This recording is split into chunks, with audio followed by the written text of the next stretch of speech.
এই হচ্ছে আমাদের যমুনা সেতু রেল স্টেশন। দেখতে খুবই সুন্দর। এই রেল স্টেশন দেখতে এখন অনেক পর্যটক চলে আসে আমাদের যমুনা সেতুতে। বিশেষ একটি কারণে ঢাকায় যাইব, সে কারণে রেল স্টেশনে বইসা রইছি।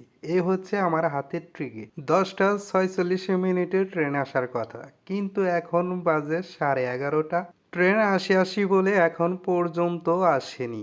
ঘড়ির কাঁটা দেখে ট্রেন চলে, কিন্তু বর্তমানে কিভাবে ট্রেন চলে সেটা বুঝতে পারতেছি না। 1 ঘন্টা যাবৎ বইসা রইছি, তারপরেও এখন পর্যন্ত ট্রেন আসেনি। এই রেল স্টেশনে বইসা বইসা মজার কিছু দৃশ্য দেখতেছি। ওইখানে একটি ভাই কাজ করতেছে, তার হাতে হাতুড়ি, আরেকটি ভাই তার হাতেও হাতুড়ি। এই হাতুড়ি দিয়ে তারা এমন কাজ করতেছে যা দেখিয়া আমরা এখানে যারা বইসা রইছি তারা আলোচনা করতেছি। তাদের কাজগুলো হচ্ছে তারা হাঁটতেছে, আর সামনে যদি কোনো বড় পাথর পড়ে সেটার ভিতরে বাড়ি দিতেছে। পাথরেই বাড়ি লাগতেছে না কোথায় লাগতেছে সেটা বুঝতে পারতেছি না। দেখেন এই যে তাদের অবস্থা, ওই যে একটা পাথর দইরা এখন ওটা বাড়ি দেয়া ভাঙবে, এটাই হচ্ছে তাদের কাজ। এই জিনিসটা আমার মাথায় আসতেছে না যে পাথরগুলা বিছানো হয়েছে সেই পাথরগুলা ভাঙার কি প্রয়োজন আছে।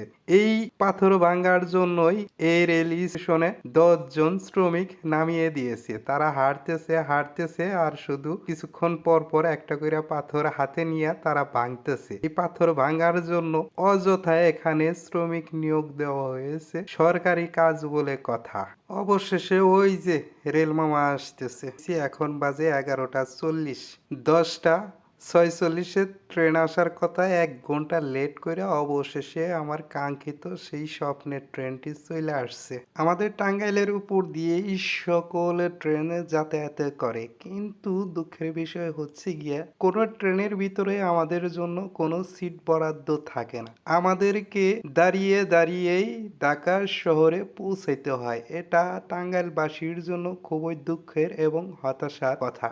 কি আর করা, দাঁড়িয়ে দাঁড়িয়ে ঢাকা শহর যাইতে হইব, কারণ বাসে যাতায়াত করা রিক্সি এবং সেই সাথে জামে আটকা পড়ে থাকে দীর্ঘ সময় বাস। ট্রেনে যাতায়াত করা অনেকটাই নিরাপদ। টাঙ্গাইলবাসীর জন্য অন্তত প্রত্যেকটা ট্রেনের ভিতরে 20টা করে সিট বরাদ্দ রাখা প্রয়োজন, যেহেতু আমাদের টাঙ্গাইলের বুকের উপর দিয়ে সকল ট্রেন যাতায়াত করে, অথচ আমাদের টাঙ্গাইলবাসীর জন্য কোনো ট্রেনে সিট বরাদ্দ থাকে না। এটা সত্যি হতাশাজনক এবং লজ্জাজনক। এই ট্রেনের সিট নিয়ে আমাদের টাঙ্গাইলবাসীর সকলেরই আওয়াজ তোলা উচিত। এটা আমাদের অধিকার। আমাদের অধিকার থেকে আমাদেরকে বঞ্চিত করা হয়েছে। দাবি আমাদের একটাই, প্রত্যেক